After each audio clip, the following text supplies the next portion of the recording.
Wife said she'd be working late, but her location showed a high school gym. I arrived and saw her hugging our teenage son's coach. I asked, "What are you doing here?" She stammered, "He understands me."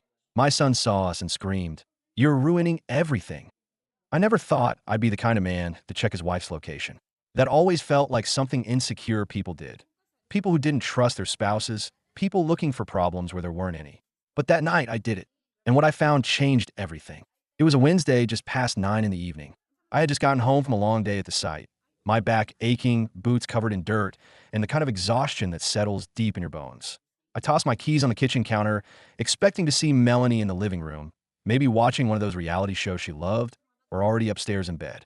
But the house was quiet, dark. That wasn't normal. I checked my phone. There was a text from her, sent a couple of hours ago. "Working late. Don't wait up." Okay, that wasn't unusual. Melanie worked in marketing, and there were always last-minute campaigns, client meetings, whatever. I didn't question it. I never had a reason to. But something felt off. Maybe it was the way she had been acting lately. Distracted, distant, quick to put her phone away when I walked into her room. Maybe it was the way our conversations had dwindled into short, surface-level exchanges, or the way she avoided my touch, flinching when I reached for her in bed like she was suddenly uncomfortable with me. Something inside me twisted. I clicked on Find My iPhone. It was stupid, I told myself. Paranoid. But when the screen loaded, my stomach dropped. She wasn't at work. She was at Westbrook High School Gymnasium. For a second, I just stood there, staring at the screen like I had read it wrong. Why the HLL would she be at Zane's school at 9 at night? My first thought was something happened. Maybe Zane got hurt. Maybe there was an emergency, and she hadn't had time to call me. But if that were the case, why wouldn't she just say so? Something didn't add up. Without really thinking, I grabbed my keys and headed back out. The parking lot was half empty when I pulled up, the overhead lights buzzing in the cold night air. I spotted Melanie's car right away, parked near the side entrance. No emergency vehicles. No signs of trouble. My pulse pounded in my ears as I stepped out of my truck, scanning the area. And that's when I saw them. At first, I couldn't quite process what I was looking at. Melanie was standing near the entrance, her arms wrapped around someone, a man. Tall, athletic, familiar. Coach Harrington, Zane's goddamn basketball coach. They weren't just talking. They weren't just standing too close. She was pressed against him. His hand rested lightly on her lower back. And when he murmured something to her, she laughed. A soft, warm laugh I hadn't heard in a long time. My stomach churned. I took a step forward before I even realized what I was doing. My boots scuffed against the pavement, and her head snapped up. Her eyes locked onto mine. For a moment, no one moved. Then, like a guilty teenager caught sneaking out, she pulled away from him too fast, too obvious. My voice came out low and hard. "What the HLL is this?" Harrington took a small step back, his posture suddenly stiff. But Melanie, she didn't say a word. Just stood there, frozen, her lips parted like she was struggling to find an excuse. I stalked toward them, my blood boiling. "Melanie," I demanded, "what are you doing here?" She opened her mouth, but no words came out. Then, finally, a choked whisper, "Jonas." Not an answer, not even close. I turned my glare on Harrington. "You want to tell me what's going on here, coach?" His expression was unreadable, but he didn't look surprised. Didn't even look nervous. Just calm. That pissed me off even more. Melanie swallowed hard. "Jonas, I was going to tell you." I allowed a sharp laugh. "Oh yeah? When?" "After you were done sneaking around with my son's coach." "Jonas, please." I could feel my hands curling into fists. My whole body was shaking, a mixture of rage and betrayal clawing at my insides. And then, out of nowhere, Dad. The voice sent a bolt of ice through my chest. I turned to see Zane, standing a few feet away. His gym bag was slung over his shoulder, his expression pale and stunned, until his eyes flicked between us, between his mother and Harrington, and then to me. And just like that, his face twisted into something else. Anger. Before I could speak, before I could process any of this, he exploded. "You're ruining everything." His voice cracked, full of fury. At me. Not at her. Not at him. At me. I stared at my son, my heart splitting wide open. "Zane, you don't get it," he shouted. "You never get it." I took a step toward him. "What are you talking about?" He shook his head, his hands clenched at his sides. "Mom just wanted to be happy. And you," his voice broke. "You're ruining it. Mom just wanted to be happy." The words hit me like a gut punch. I turned to Melanie. "How long?" She hesitated. But then, her voice small, fragile, a year. Everything inside me shattered. A whole goddamn year. While I was breaking my back at work. While I was thinking we were just in a rough patch, just going through a phase. I turned back to Zane, my own son, who still stood there defending her. And I asked him the only thing I could think of. "And what about me?" He didn't answer. And in his silence, I realized something. I had already lost them both. I stood there, numb, staring at the two people who mattered most to me, my wife, my son, and feeling like a stranger in my own life. The night air felt colder now, sharper. The fluorescent lights above buzzed faintly, casting long shadows on the pavement. Melanie was still watching me, her expression wavering between guilt and something else, something defensive. Zane, though, Zane looked furious. My own son, defending her, defending him. The weight of it crushed me. I had expected anger, maybe a half-hearted apology, but not this. Not my own kid looking at me like I was the one destroying our family. I let out a slow breath, trying to steady my voice. Zane, I said carefully, you knew. His jaw tensed. He hesitated, and that hesitation told me everything. He did. He had known for a while. My stomach twisted, something thick and sour climbing up my throat. I shook my head. So what? You just what? Thought it was okay? That it was normal? Zane's eyes darkened. It's not like that. What is it like then? My voice cracked, the betrayal cutting deeper than I expected. Because from where I'm standing, it looks at HLL of a lot like you've been keeping your mom's dirty little secret. Zane's hands balled into fists at his sides. You don't understand, Dad. I don't understand? I laughed, but it came out hollow. Oh, I understand plenty. I understand that your mom has been screwing around with your coach for a year. I understand that you knew and never told me. And I understand that instead of being pissed at her, you're standing here acting like I'm a bad guy. Zane's face flushed red. Because you never see her. You're always working. Always too busy to care about anything but your job. His words slammed into me like a hammer to the chest. I took a step back. Melanie flinched like she wanted to stop him, but she didn't say anything. I turned to her. That what you told him? My voice was quiet now, deadly calm. That I was too busy for you? That this is somehow my fault? She didn't answer right away. But then, Jonas, we haven't been happy for a long time. There it was. The excuse. I let out a bitter laugh.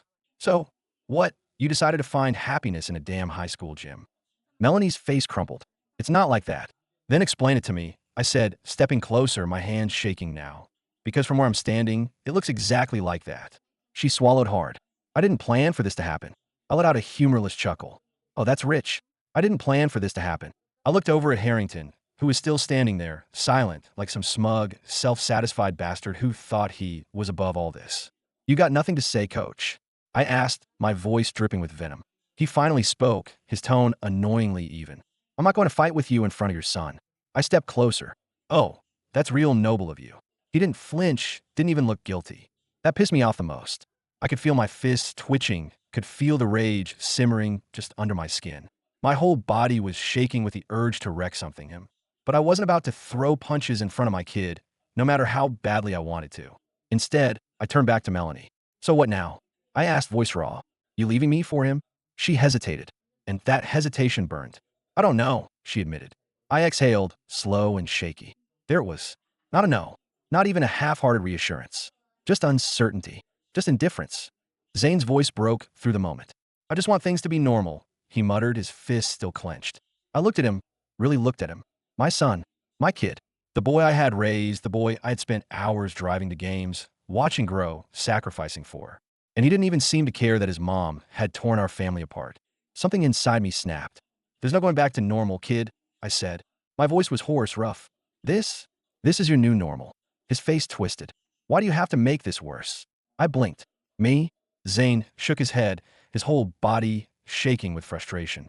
You're acting like everything is black and white. Like mom's just some villain. She's Zane, I snapped. She lied. She CH'd.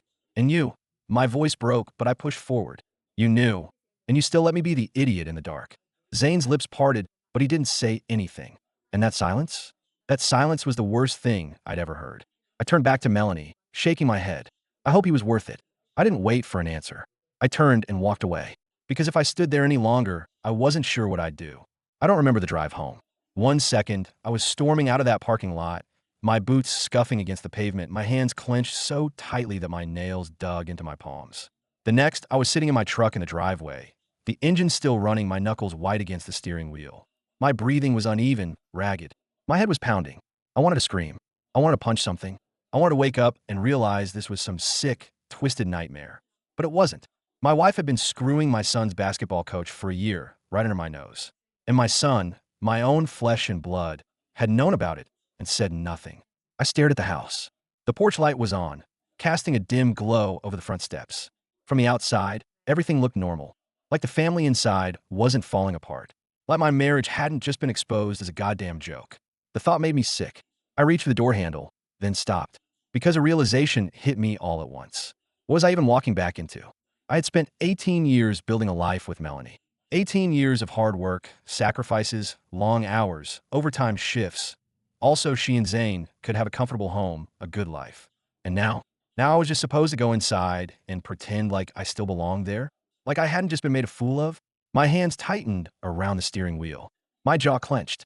No, not tonight. I threw the truck into reverse and backed out of the driveway. I had nowhere to go, but I knew I couldn't be there. I checked into a cheap motel just outside of town, the kind of place where the walls were thin and the TV remote was sticky and the air smelled like a mix of cigarette smoke and industrial strength cleaner. I sat on the edge of the bed, staring at the floral patterned comforter, my thoughts a tangled mess. I kept picturing them, Melanie and Harrington, in a parking lot, in a hotel room, in my goddamn house. Had he been here? Had he sat on our couch, drank from my coffee mugs, used my shower? My stomach twisted. I leaned forward, pressing the heels of my palms into my eyes, willing the images away. A knock at the door made me jolt. For a second, my heart pounded. I had this insane thought that maybe, just maybe, Zane had come to his senses. Maybe he had followed me. Maybe he had realized how badly he had hurt me and had come to apologize. But when I yanked the door open, it wasn't my son standing there. It was my brother.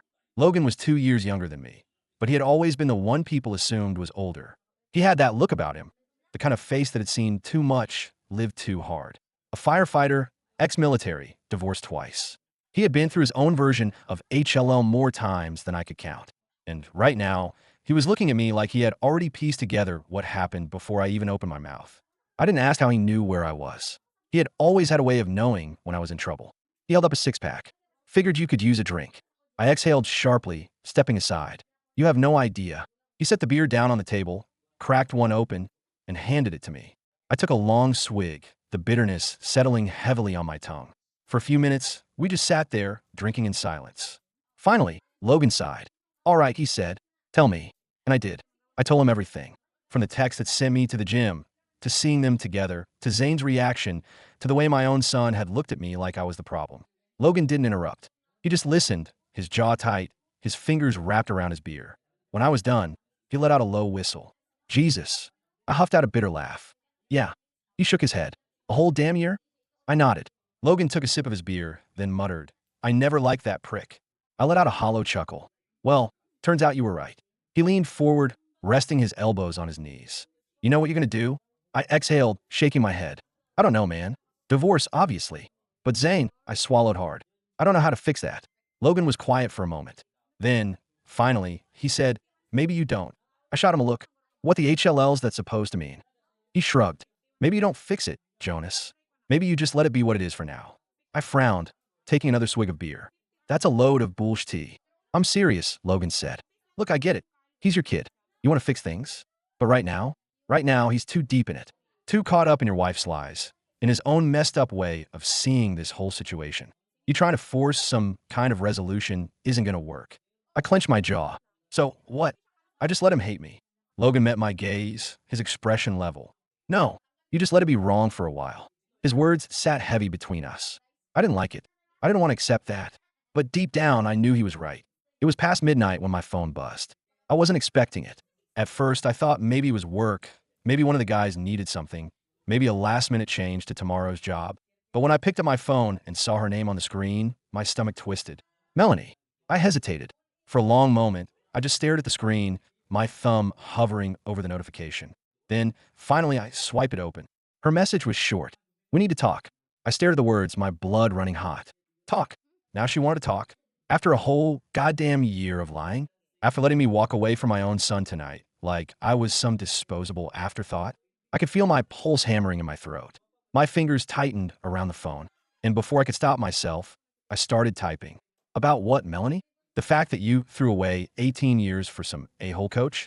Or the fact that our son thinks I'm the one ruining everything? I hit send. The reply came almost instantly. Jonas, please, just meet me tomorrow. No fighting. Just talk. I stared at the screen, and for the first time all night, I felt something other than anger. I felt curiosity, because Melanie wasn't the type to beg, and something about the way she said just talk felt off. Something was wrong. And for some reason, that terrified me more than anything else. I didn't sleep that night. Every time I closed my eyes, my mind dragged me back to the gym, to the way Melanie had looked at him, the way she had pulled away too quickly, like a teenager caught sneaking out, to Zane, my own son, defending her like I was the one who had broken our family apart. By the time the sun started creeping through the thin motel curtains, I was still wide awake, staring at the stained ceiling, my body vibrating with exhaustion. I checked my phone. No more messages from Melanie. I should have ignored her text. Should have told her to go to HLL and let my lawyer deal with whatever pathetic excuse she had lined up. But I couldn't, because something about that message, something about the way she said just talk, didn't sit right with me. So, against my better judgment, I texted her back. Where? She responded almost immediately. The house. 10 a.m. I stared at the screen, debating whether I was really about to walk back into my own home like a guest. But then I realized if she was the one who wanted to talk, that gave me the upper hand. Fine. I'd hear her out. And then I'd burn every bridge she thought we could still walk across. I pulled into the driveway at exactly 10 o'clock. Melanie was already waiting for me. She stood on the porch, arms crossed over her chest, her face carefully composed. She had always been good at that, keeping her emotions under control, making it seem like everything was fine, even when it wasn't. I slammed the truck door and stalked up the steps. She opened the door without a word. The house smelled the same, like vanilla candles and fresh laundry. Like home. But as I stepped inside, I realized it wasn't home anymore. Not after last night. She led me into the kitchen, where 2 cups of coffee were already sitting on the table. Like this was some kind of civil conversation. I ignored the coffee and crossed my arms. All right, talk. She hesitated, took a deep breath, and then, I never meant for it to happen. I laughed. A sharp, bitter sound. Yeah, you said that already. Melanie flinched. Jonas, please, just get to the point, I snapped. What do you want? An apology? Forgiveness?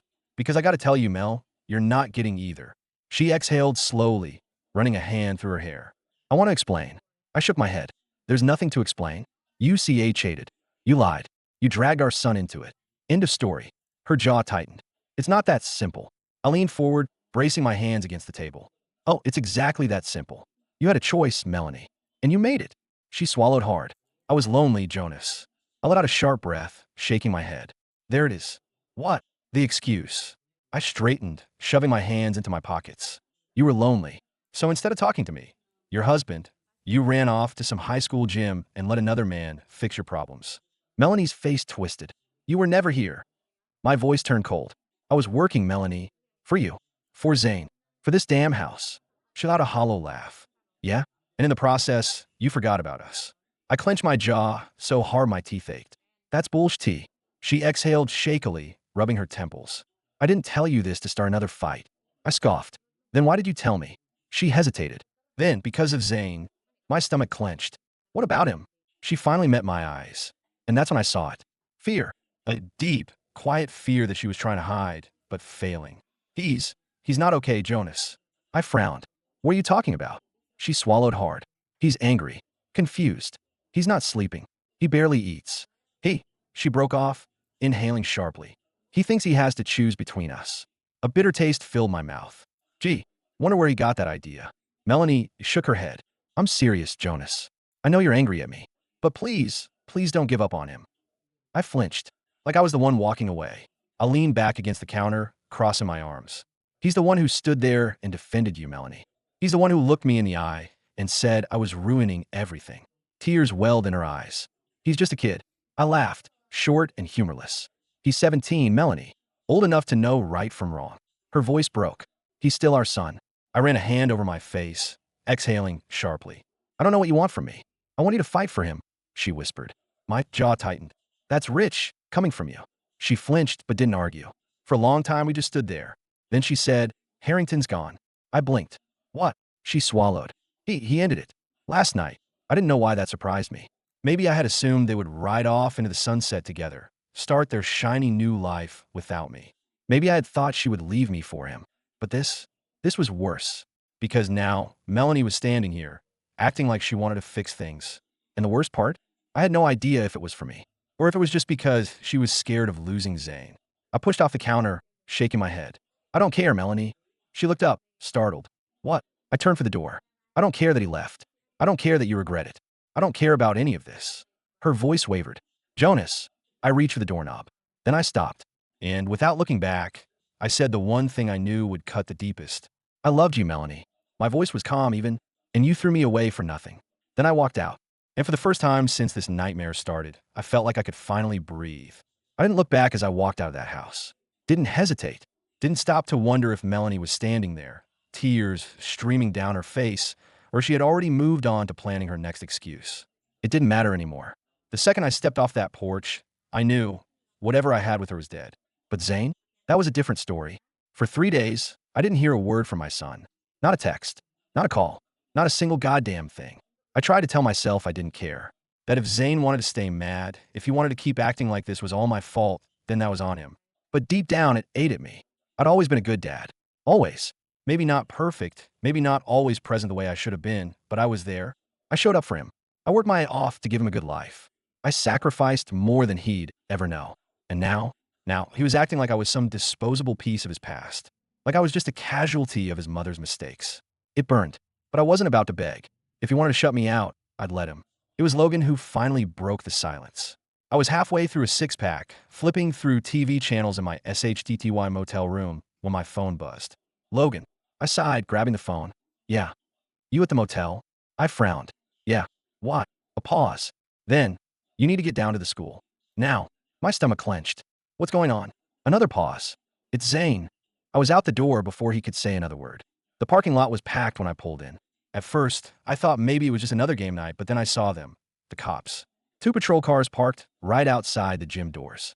Logan was already there, standing by his truck, arms crossed, his expression grim. I barely threw my truck in a park before I was out, storming toward him. What the HLL happened? He exhaled sharply. Zane got into it with another kid. I blinked. What? He jerked his chin toward the gym.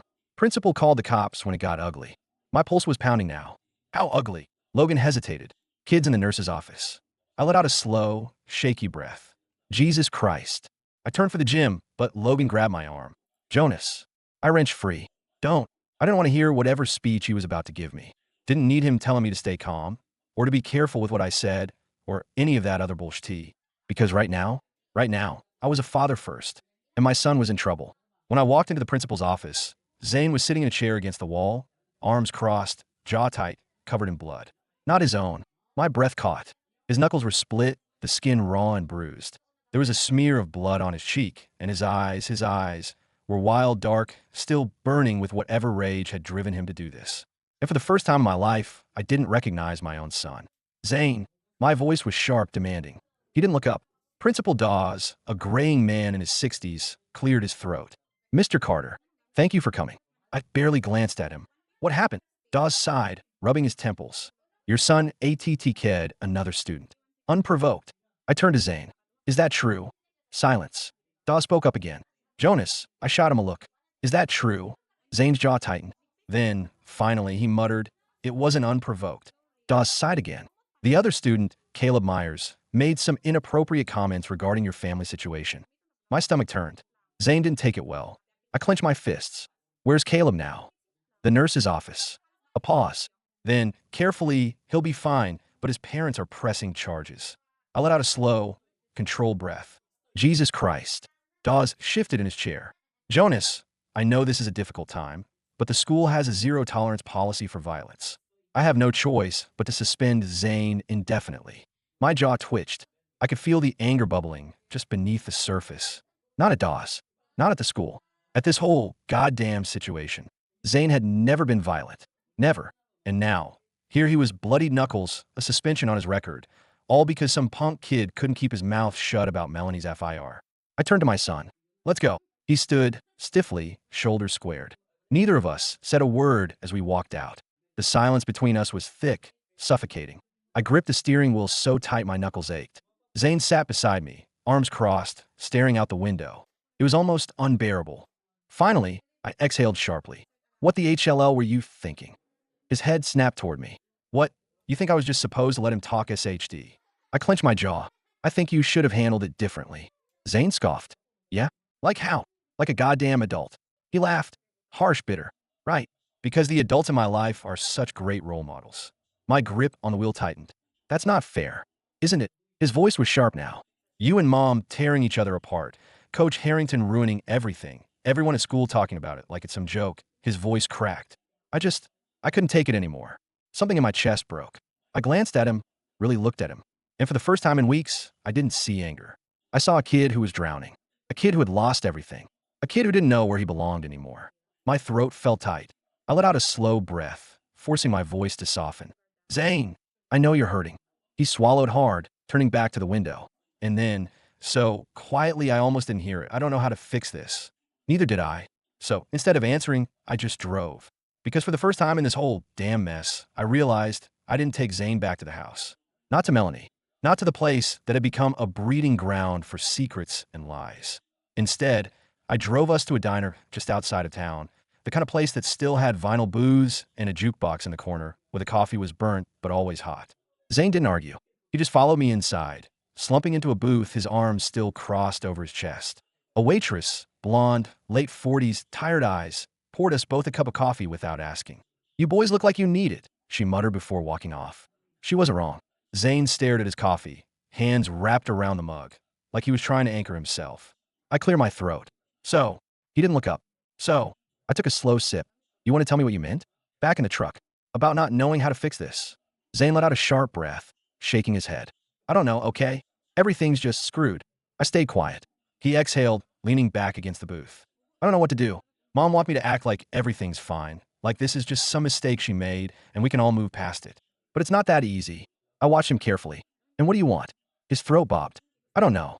Do you want to keep living with her? His eyes flicked up to meet mine, uncertain. Then, finally, he muttered no. Something in my chest loosened. I leaned forward, resting my forearms on the table. Then don't. He frowned. What do you mean? I shrugged. I mean, if you don't want to be there, then don't. You can come with me. He hesitated.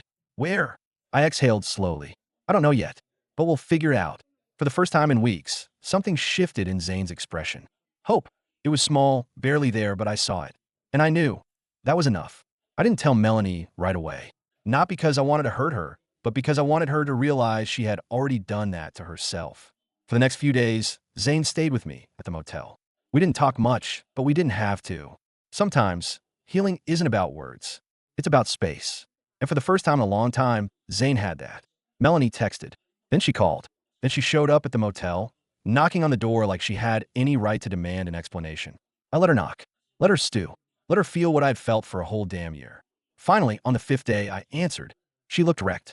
Dark circles under her eyes. Hair unwashed. An edge of desperation in her voice. Jonas, what the HLL is going on? I leaned against the doorframe. What do you mean? She let out a sharp breath. Zane. He's barely answering me. He won't come home. What are you telling him? I raised an eyebrow. I'm not telling him anything. I'm just giving him a choice. Her face paled. Because she knew. She knew. For years, she had relied on the fact that I would always do the right thing. That I would always put my family first, no matter what she did. She never expected me to walk away. Never expected me to let Zane choose. And now she was losing. She swallowed hard. Jonas, please. I cut her off. You made your bed, Mel. My voice was calm. Steady. Final. Now lie in it. And with that, I shut the door at her face. I didn't stay in that town. Didn't stay in that motel. Didn't stay in a place that had already buried me once. Zane and I packed up, left town, started over. It wasn't easy. HLL. It was the hardest thing I'd ever done. But it was ours. And that was all the revenge I ever needed.